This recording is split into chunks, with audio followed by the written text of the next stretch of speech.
Good day mga boss. Bali, bigay lang ako ng tips kasi lumulundo na or sisigsag ako sa mga white lines pag nadadaan ako. So, ito yung pinalitan natin, itong rubber bushing na to.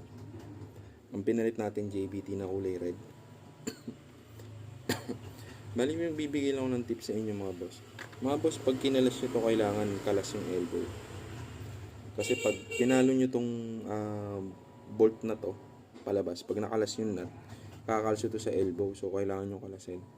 And then kahit pag nyo kalsuhan, itong dalawa boss, makakalasin nyo to kasi para ang movement nito pababa, maipasok nyo tong bagong rubber bushing na ikakabit. At saka mga boss, pag magbabalik na kayo, kailangan nyo ng jack. Yung jack dito nyo itututok sa gitna na to, ito yung part na yan. Tapos pag na-jack nyo na yan, ang movement na sunod nyo is ito, tulak nyo papasok. Mabilis na lang naman yan pag naka-jack na. So ayun, ang kailangan yung tools dito is 12, 13, 14. Ito 14 itong nasa baba. Ito 12, 13. So ayun lang mga boss, salamat.